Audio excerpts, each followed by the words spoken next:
The desert remembers what people forget. On the far side of the Nile, where the sun burns hotter and shadows stretch longer, pyramids rise from the sand, sharp, narrow, and countless. They look smaller than Egypt's at first glance. But step closer and you feel something very heavier, something older, something that refuses to bow. These are the pyramids of Kush, home of the Black Pharaohs. The kings who crossed the Nile, marched into the Egypt, and took the throne of the world's greatest civilizations. They weren't imitators, they were the conquerors. 1,000 years after Egypt believed its golden age had ended, Kush rose from the deep south, carrying iron, horses, and lineage forged in heat. Their armies moved with discipline, their priests carried ancient power, and their kings wore crowns Egypt never expected to see again. When Pharaoh Piye crossed into Egypt, he didn't whisper, he didn't negotiate. He claimed. He stood before Egypt's temple and announced that the Nile had a new master, one from the land Egyptians once dismissed as the dark south. He restored Egypt's tradition with more devotion than its own rulers had shown in centuries. For a moment in history, the river flowed with a new truth. Kush ruled Egypt. Kush carried the double crown. Kush revived a kingdom the world believed only Egypt could own. But time is cruel to strong nations, and power, once taken, must be defended. The rise of Kush is a story of triumph. The fall of Kush is a story of fire. And what remains in the desert today, the pyramids, the tombs, these silent statues, is a truth too big to erase. Africa's forgotten empire once ruled the land of the pharaohs, and the world still doesn't know their name. Ladies and gentlemen, let's start today's story.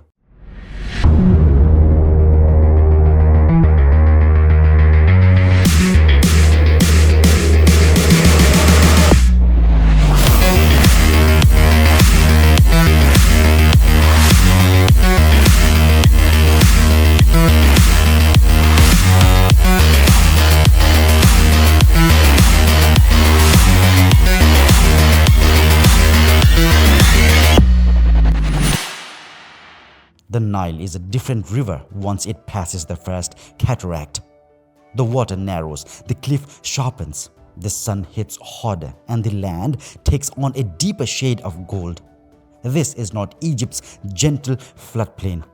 This is Nubia, the homeland of Kush, a place carved by stone, shaped by heat, and strengthened by everything other feared.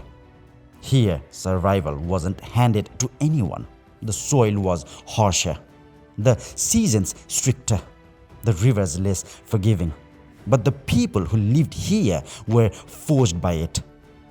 Lean muscles from the rowing against stronger currents, eyes trained to read rock and sky, hands practiced in pulling life from land that tested you every morning. Kush didn't rise by copying Egypt. Kush rose because its people were built for endurance. And endurance breeds power. Long before Kush became an empire, Nubia was known for something Egypt never forgot: gold. The southern land held veins of it, hidden in mountains that glowed under the sun. Egyptian traders, soldiers, and scribes traveled south for centuries seeking it. They built forts to control it. They fought wars to claim it. But they never expected that one day the same land would produce rulers who would take Egypt itself.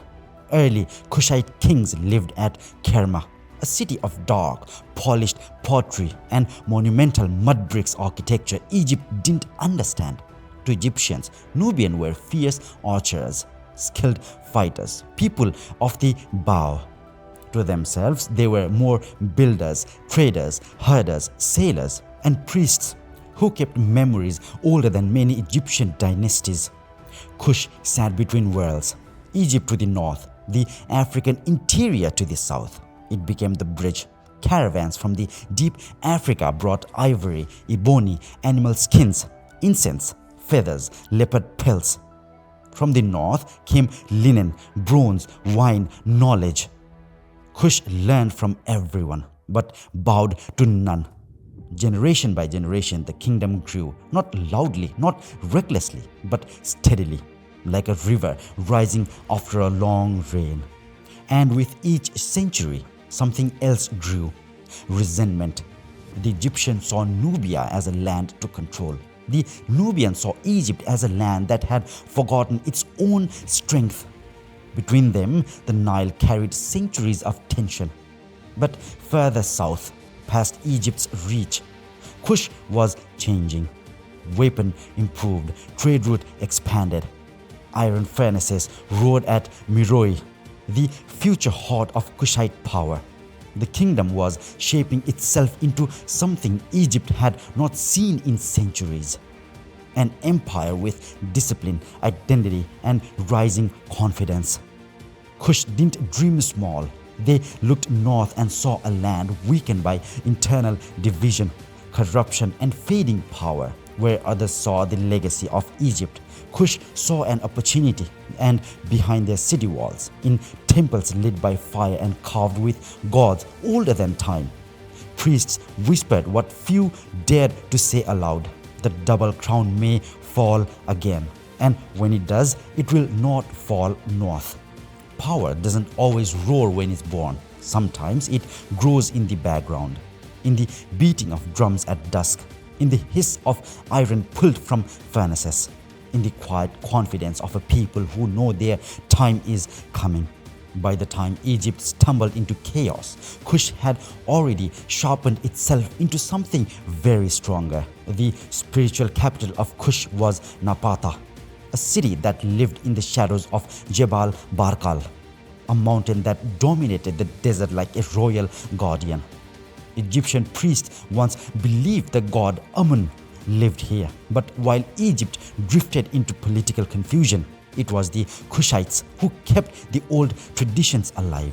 Their rituals were older, deeper, and performed with a devotion Egypt had forgotten.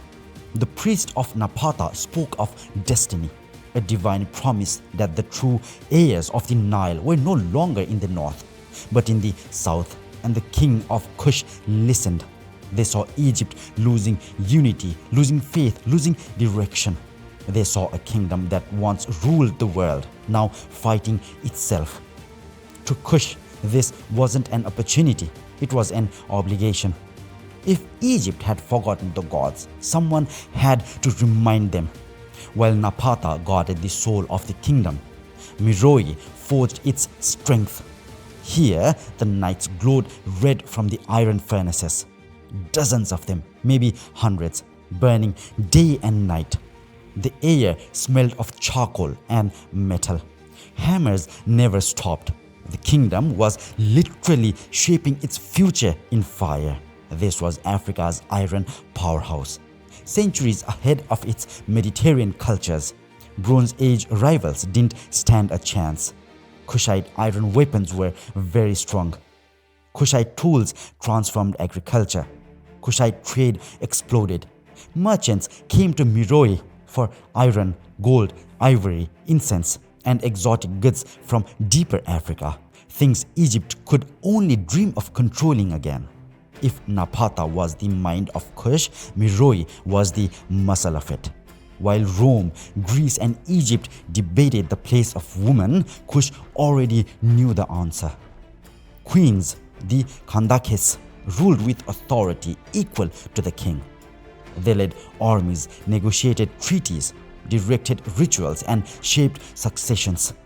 It was said a Kandakes word could stop a battle, and more than once it did.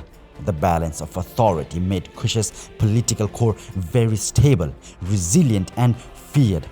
Egypt had always looked at Nubia as a resource, a place with gold, cattle, strong archers, and a strategic land. But as Egypt broke into small warring states, a new, uneasy feeling grew. Kush was no longer just a neighbor. Kush was becoming a rival.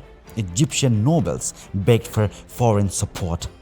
Cities fought each other for scraps of authority. Dynasties rose and fell in months. And through of all this, Kush stayed unified, unshaken and focused.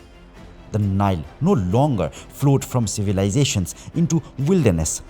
It flowed from instability into order. Egypt's king had forgotten how to rule. Kush's king had never stopped preparing. Then came Piye, the Kushite king who would change history. He wasn't a warmonger. He wasn't hungry for glory. He was devout, calm, disciplined, a leader with a priest's devotion and a conqueror's certainty. He did not look north and see a kingdom to invade. He saw a kingdom that had lost itself, a cradle of civilization that needed someone stronger enough to steady it again. In Piye's worldview, the Nile was one body. The gods were one family. The Egypt and Kush were not distant rivals but brothers torn apart by time. So when the moment came, Piye didn't hesitate. He crossed into Egypt not with arrogance but with ceremony, purifying himself in the river, offering sacrifices at every temple, speaking to priests with deep reverence. And Egypt felt something it hadn't felt in centuries, the presence of a true pharaoh. Cities surrendered at his approach. Priests welcomed him. Soldiers laid down arms. Egypt didn't fall to Piye because he conquered it. Egypt returned to Piye because he restored it. I am the king whom the gods created, and no king can stand against me. He wasn't boasting. He was stating a fact. When Piye claimed the throne of Egypt, the world shifted. For the first time, Egypt, the great civilization of the ancient world, was ruled by the king from the deep south, king with black skin, Nubian lineage and Kushite pride. This was not a footnote. It was a turning point in the world history. The Nile had a new master, and he came from the land Egypt once underestimated.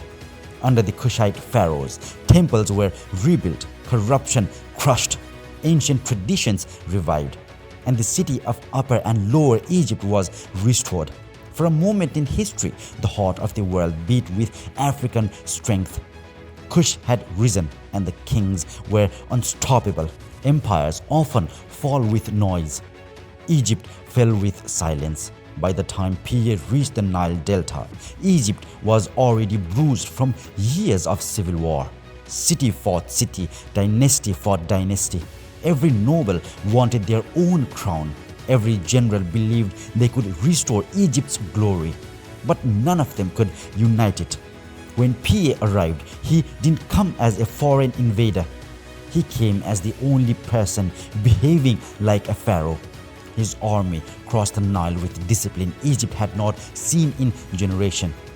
Kushite archers, feared for their accuracy, marched in front. Charioteers moved in smooth lines across the sand. His priests carried sacred standards. His officers read the terrain like a scripture. Piye stopped at every major temple along the way. He purified himself in sacred pools. He prayed before statues of God Egypt had neglected. To him, this war wasn't just about military, it was about spiritual. Egypt had lost its breath. Piye came to restore it. The first major challenge came at Hermopolis, held by a proud Egyptian ruler who still believed he could resist the south. Piye surrounded the city like tightening rope. His archers shot from distances other armies couldn't dream of. His engineers built siege ramp with same confidence they forged iron. When Hermopolis surrendered, Piye didn't just slaughter its people. He walked into the temple, wept at the sight of neglected statues, and scolded the priests for failing their gods. To Egyptians, this was very shocking. Nobody had cared about the old ways like this in decades. And yet, this king from Kush loved their god more than they did. In this moment, respect began replacing fear. The great city of Memphis, Egypt's ancient capital fell so quickly that Piye expected a trap. Instead, he found residents exhausted by chaos, relieved to see a leader who carried himself with dignity. Piye wrote a detailed records of his victories, a text filled not with arrogance but with calm certainty. He described enemy kings begging for mercy, offering their daughters, their treasures, their loyalty. And at the end of the campaign, he wrote one line that still hits like iron. No king who exists is strong except the king of Kush. Not a boast, a declaration. When Piye returned to Napata, he did so as a conqueror who didn't need to stay to prove anything. He left Egypt in the hands of loyal governors and priests, trusting the Nile to remember his leadership. But his victory lit a fire in Kush. Later kings, Shabaka, Shibiktu, and most famously Taharqa, would carry his legacy even further. Shabaka restored old Egyptian literature, preserving texts that would have been lost forever. He valued knowledge as much as conquest. Shibiktu held the empire together, strengthening ties between Napata and Thebes. And then came Taharqa. If Piye was the unifier, Taharqa was the warrior. Under his rule, Kush and Egypt reached their combined height. He rebuilt temples, revived festivals, funded irrigation, and protected ordinary people with a fierce sense of duty. But the ancient world had no shortage of hungry empires, and the greatest threat came from Assyria, a military superpower known for crushing kingdoms with brutal efficiency. Yet when the Assyrian marched into the Levant, they didn't find a broken Egypt. They found Taharqa. Battle after battle, the Kushite pharaohs pushed back armies that outnumbered him. He dominated the field with war elephants, swift cavalry, and archers who could darken the sky. Even the Bible mentions him. The pharaohs who come from Ethiopia to challenge the world's strongest empire. Taharqa was not a footnote, he was a force. For a brief, brilliant moment, the balance of world power shifted. Rome didn't exist yet. Greece was still young, Assyria struggled for dominance, and Egypt was reborn. And the entire Nile Valley, from the delta to the deep Nubia, was ruled by a black African king and queens from Kush. The south had become the center, the forgotten had become the rulers, the underestimated had rewritten the story of the Nile. This was Kush at its peak, fierce, confident, and unstoppable. Empires rarely fall the way legends describe. They do not crumble in one night. They do not die in a single battle. They fade slowly, painfully, stubbornly, the same way they rose. Kush had proven itself against Egypt. It had ruled the Nile. It had stood against Assyria. It had reshaped the memory of Africa. But even the strongest kingdoms must face the changing world. And Kush's world was changing very fast. When Taharqa first stood against Assyria, he stood alone, a king forged in desert heat, facing an army drunk on conquest. And he held his ground. His victory stunned the ancient world. It proved that a southern king could shake the foundations of the Near East. But Assyrians never forgot the embarrassment. They came back with an army so large that dust storms rose before the soldiers themselves appeared. Engineers, siege towers, archers in ranks so wide they looked like rows of teeth. This wasn't war, this was a message. They wanted to prove that no kingdom, especially not one from the deep south, had the right to challenge them twice. Memphis fell, the delta cities followed soon. Taharqa fought until sickness took him, his final breath carrying the weight of a pharaoh who refused to bow. Even the Assyrians, proud and cruel, wrote his name with respect, because they understood what it meant to fight a man like that. Most empires collapse when they lose their greatest cities. Kush didn't. It simply changed the direction. The political heart of the kingdom moved from Napata, the spiritual capital, to Meroe, the industrial giant where iron furnaces burned day and night. The world around them was shifting. Egypt was no longer the golden prize. Trade routes were bending east towards the Red Sea and Arabia. Rome was rising. Arab merchants filled the desert with caravans. Climate patterns became unpredictable. Kush adapted like it always had. They forged iron weapons. They rebuilt cities. They strengthened the Kandak's political power. They trained new armies. They turned towards the African interior for trade. This was not retreat, it was evolution, a kingdom refusing to die. But even the strongest societies could not escape the weight of the earth. Over the centuries, the forest around Meroe thinned from constant furnace use, and rainfall lessened. The savanna shrank under the pressure of heat and the shifting winds. Cattle herds struggled. Rivers changed courses. Crops failed more often. Kush had fought enemies before, but you cannot fight the climate. You can only endure until you cannot. The same empire that once marched into Egypt with confidence now had to battle the land beneath its own feet. When Egypt fell into Rome's hand, Rome expected Nubia to follow. They expected another easy victory. They expected fear.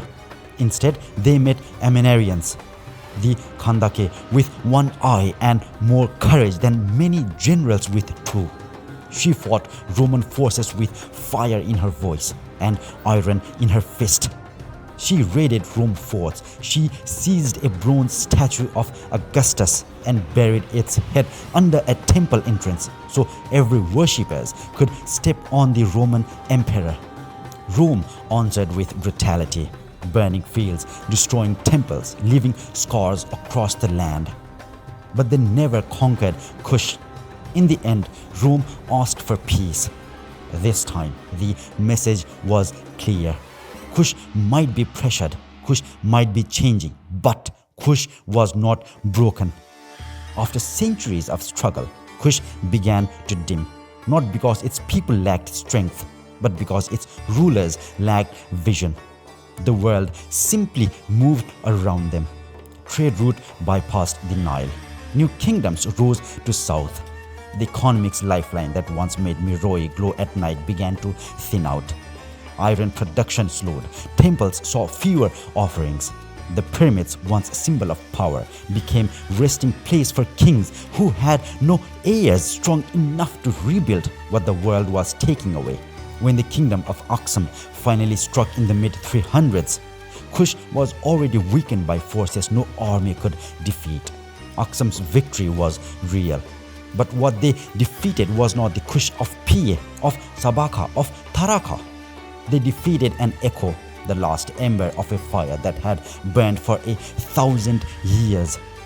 Kush did not fall in shame. It died standing.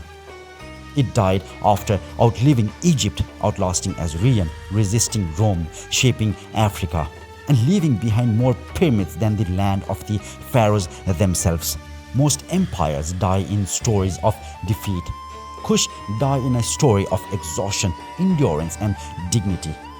The desert covered its tombs. The Nile flowed north as always, and history, for too long, forgot to look south. But silence does not erase greatness, it only delays its rediscovery. For centuries, the story of the Nile was told with one voice. Egypt was the light, everything else was in shadow. Kush, the empire that once ruled Egypt, defied Assyria, fought Rome, forged iron, crowned queens, and built more pyramids than the pharaohs, was pushed out of memory like it never existed. Its pyramids stood alone in the desert. Its kings slept under untouched sand.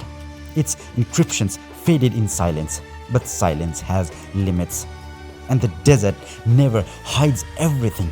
When explorers first reached Nubia in the 1800s, they expected ruins. They did not expect monuments. They found hundreds of pyramids, smaller than Egypt's, sharper, packed together like stone spears rising from the earth. They found temples older than the entire European nations. They found carvings of kings with tall crowns and queens holding lions on leashes. Kush wasn't a minor kingdom. It was a forgotten giant. Archaeologists uncovered cities at Napata and Meroe, revealing iron furnaces still black with ancient soot, royal tombs filled with gold and jewelry, walls covered in Kushite scripts still undeciphered, statues with features unmistakably African, granite monuments showing Kushite pharaohs the world had erased. The silence finally cracked. The world had to admit the truth. Egypt did not stand alone. It had a southern rival, a twin, a challenger, and sometimes a master. Today, drones fly over the desert. Infrared satellite imaging reveals buried pyramids, hidden temples, entire neighborhoods swallowed by time. The sand around Meroe are mapped in details. Hidden roads appear, ancient river channels grow under scanners. Forgotten cemeteries rise into view like ghosts coming home. The Sahara has kept their memory safe. Now the world is finally ready to listen. The story of Kush is not a story of victims, it's a story of power, a reminder that Africa shaped the ancient world in ways we are only beginning to understand. Kush dominated Egypt. Kush challenged Assyria. Kush forced Rome into negotiation. Kush crowned queens who led armies. Kush built pyramids the desert still protects. The king and the Khandaks lived with pride. Their empires lasted for 1,000 years. Their cultures influenced everything around it, from temple ritual to ironworking to royal iconography. Even today, Nubian people in Sudan carries echoes of their past, in their music, in their rituals, their strength. Kush did not disappear. Kush transformed. Kush endured. Stand in front of a Kushite pyramid at sunrise and you'll feel something ancient moving through the air. The desert is quiet but not empty. The stones are weathered but not defeated. The past is buried but not dead. The world may have forgotten Kush, but the Nile never did. And now neither we will. Thank you for watching CTT Stories, ladies and gentlemen. The Kingdom of Kush wasn't a footnote. It wasn't a shadow. It wasn't an echo of Egypt. It was a power that stood on its own, fierce, disciplined, proud, and unshaken by the noise of the ancient world. They ruled with confidence. They built with fire. They carried crowns others thought they could never touch. And when the world closed its eyes, the desert kept their memory alive until we were ready to listen them again. If this story reached you, help it reach someone else as well. And tell me in the comments what part of Kush's history stayed with you the most.